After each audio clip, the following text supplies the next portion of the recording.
Under the blistering sun of Germania in the year 9 CE, 3 Roman legions marched into the Teutoburg forest, 17,000 men carrying the eagle standards of Rome into a green hell, where trees grew so thick that daylight itself seemed to die.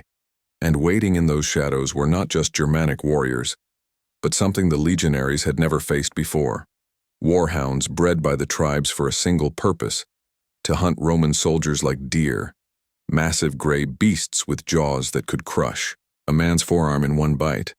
And when the ambush finally came, when Arminius sprang his trap and the forest exploded with screams and iron, the Romans discovered that their greatest enemy wasn't the warriors painted in blue.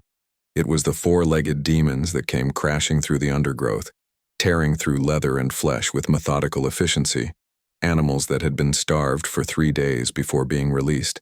And in that moment, as blood mixed with rain and the eagles of Rome fell into the mud, the empire learned a lesson it would never forget. If Germanic tribes could weaponize dogs, then Rome needed to create something infinitely worse. The Senate didn't just authorize a breeding program, they declared it a matter of state security. Every kennel from Hispania to Macedonia received orders to send their largest, most aggressive mastiffs to military installations outside Rome, where veterinarii, animal specialists who served alongside the legions, began the most ambitious genetic project the ancient world had ever seen. They weren't looking for pets or guard dogs. They were engineering living weapons, soldiers who would never question orders, never break formation, never feel the paralysis of fear that sometimes gripped even the bravest legionary. And they started with the Molossian hounds of Greece, those massive beasts that had guarded Alexander's camps across Persia, crossing them with the heavy-boned Laconian dogs used by Spartans, then mixing in the savage blood of Celtic hounds captured in Gaul, dogs so large they were sometimes mistaken for small bears, and within 3 generations they had created something that made grown men weep when they first saw it. The Canis Pugnax, a creature that stood waist-high to a man, weighed more than 100 pounds of pure muscle, and possessed a bite force that modern forensics estimate could exceed 600 pounds per square inch, enough to shatter a human skull like pottery. Training began.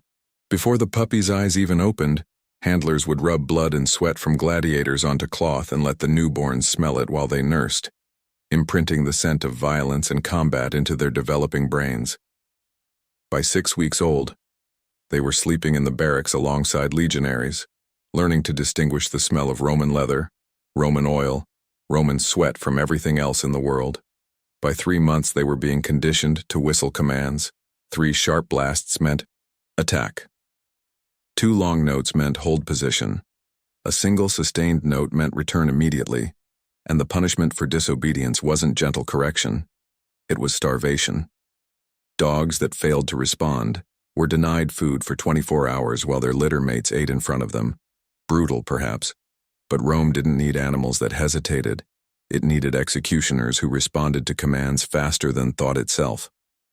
By 6 months old, these animals could march 20 miles in full gear. Without breaking stride, their endurance matched that of the legionaries they served beside. But unlike men, they never complained about blistered feet or empty canteens. They were fed a diet of raw meat, bone meal, and blood mixed with barley, a combination that kept them lean but powerful. Explosive muscle wrapped around frames that seemed designed by Mars himself for one purpose only: destruction. And when they reached 1 year old, when they'd grown into their full, terrifying size, the real training began. Live combat exercises using captured prisoners, Germanic tribesmen, Dacian raiders, anyone Rome had condemned to death anyway. The dogs were taught to go for specific targets, the throat, of course, but also the inner thigh where the femoral artery pulsed beneath thin skin. 1 tear there and a man would bleed out in less than 3 minutes. These weren't wild attacks. These were surgical strikes, calculated violence delivered with the precision of a legionary's gladius thrust. The equipment they wore into battle made them look like something from a fever dream. Each dog was fitted with a custom-made collar, thick leather embedded with bronze spikes that extended outward like the rays of a deadly sun. These spikes served dual purposes. They protected the dog's vulnerable throat from counterattacks, and they turned the animal's head into a battering ram. When a Canis Pugnax lowered its massive skull and charged, Those spikes could puncture shields, tear through wooden barriers, rip open the bellies of enemy horses, and the collars weren't the only armor they wore. Before major engagements, dogs assigned to shock assault units were fitted with scale armor across their chests and shoulders. 40 to 50 bronze plates each, no larger than a thumb, laced together with rawhide that had been soaked in oil to keep it flexible. The armor added about 15 pounds to the dog's weight, but barely affected its speed. Modern recreations using similar materials on large breed dogs show they retained roughly 70% of their running speed even fully armored, and the psychological impact of seeing these bronze-plated nightmares charging across a battlefield was worth more than any tactical advantage the armor itself provided. Picture the plains of Dacia in 101 CE. Emperor Trajan's legions faced King Decebalus and his Dacian warriors, fierce mountain fighters who'd been raiding Roman territory for decades. The Dacians fought with curved swords called falx that could split a Roman helmet in two. They fought from elevated positions where their height advantage made frontal assaults costly in blood and time. And they absolutely refused to break. Every hill had to be taken meter by meter. Every forest had to be cleared tree by tree. Until Trajan unleashed his Canis Pugnax units, 50 dogs released in the first wave, sprinting ahead of the infantry with their bronze scales flashing in the morning sun. The Dacians had faced Roman cavalry before. They'd fought Germanic berserkers and Sarmatian lancers, but nothing in their experience prepared them for the sight of massive dogs in armor charging uphill toward their position. With the single-minded focus of born killers, the animals hit the Dacian line like furry battering rams, not trying to kill necessarily, just creating chaos, panic, disruption. They lunged at shield arms, bit into spear shafts, went for the legs of warriors who stood too firm in formation, and behind them came the legionaries, exploiting every gap the dogs created, turning a stalemate into a rout in less than an hour. But the tactical versatility of these animals went far beyond simple shock assaults. During night operations, they served as silent sentries. 1 dog per century was assigned to patrol duty, circling the camp perimeter every hour while human guards watched from their posts. These patrol dogs were trained to give graduated responses to threats. If they detected movement, they would first emit a low growl, barely audible beyond 10 feet. This was the warning, the chance for a lost legionary or authorized personnel to identify themselves. If the movement continued without proper response, the growl would intensify, becoming a deep rumbling sound that carried through the darkness like distant thunder. And if the intruder still advanced, if they ignored both warnings and continued toward the Roman camp, the dog would attack without further announcement, going straight for the legs first to bring the target down, then the throat to finish the job. This wasn't random aggression, this was a graduated escalation protocol, trained and reinforced through hundreds of repetitions until it became instinctive, and it meant that Roman camps protected by Canis Pugnax units suffered virtually 0 successful infiltrations. In siege warfare, they became even more valuable. When Roman legions surrounded a city and the defenders tried to slip out through drainage tunnels or secret passages, handlers would send dogs into the darkness ahead of the soldiers. The animal's sense of smell could detect hidden enemies in pitch blackness where human eyes were useless. Their hearing could pick up the sound of breathing from 30 feet away, and their lack of fear about confined spaces made them perfect for clearing underground passages where claustrophobic legionaries might hesitate. Ancient accounts from the siege of Jerusalem in 70 CE mention dogs being used to flush defenders out of the tunnel system beneath the Temple Mount. The animals would be sent in pairs, working together with coordination that seemed almost human. One would flush the prey while the other cut off the escape route, and trapped defenders had 2 choices: surrender to the legionaries waiting at the tunnel entrance or face the dogs in darkness where the animals held every advantage. Some units specialized in even more terrifying tactics. Handlers discovered that dogs could be trained to carry small ceramic vessels filled with flaming oil. The vessel would be strapped to the dog's back with quick-release harnesses. Then the handler would light a short fuse and send the animal charging toward enemy lines. The dog would sprint the distance. The handler would blow a recall whistle at the precise moment. The dog would drop and roll. The ceramic vessel would shatter, and burning oil would splash across shields, clothing, and exposed skin, creating pockets of fire and chaos in enemy formations. Ancient.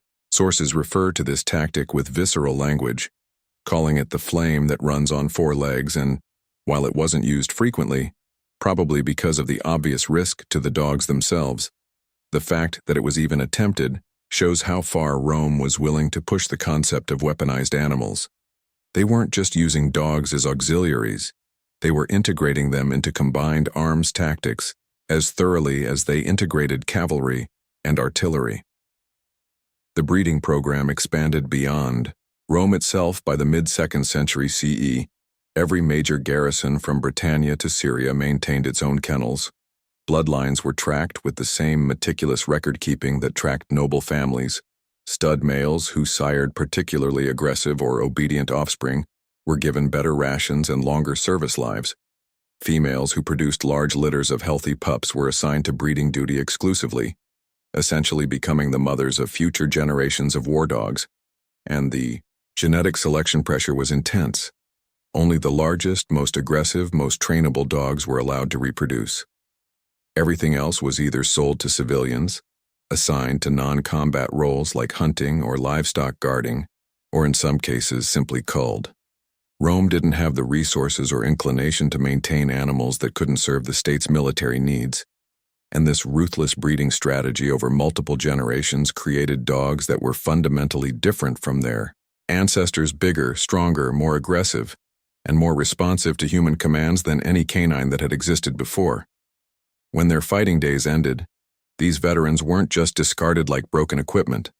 Dogs that survived 10 years of military service, an impressive lifespan given the dangers they faced, were retired to farms outside major cities, where they lived out their remaining years guarding livestock and property.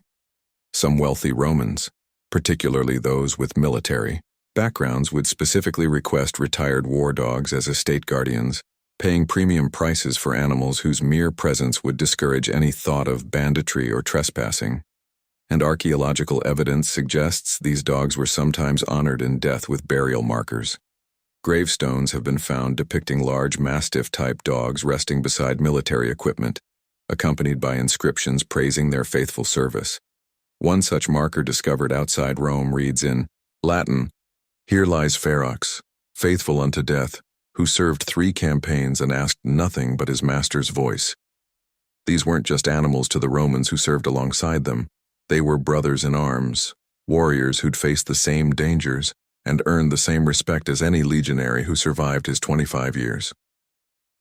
The legacy of Rome's war dogs extended far beyond the empire's collapse. When Germanic tribes finally overran the western provinces, they didn't just copy Roman military tactics, they copied the war dog program. Breeding their own massive hounds using captured Roman stock, these dogs would later evolve into the medieval mastiffs used by European knights, and eventually into many of the large guardian breeds we recognize today: the Neapolitan Mastiff, the Cane Corso, the Rottweiler, even the English Mastiff. All carry genetic echoes of those ancient Canis Pugnax, bred for war, refined by centuries of selection, transformed from wild predators into disciplined soldiers who happen to have 4 legs instead of 2. And when you see one of these massive dogs today, perhaps walking calmly beside its owner in some suburban park, take a moment to look closer.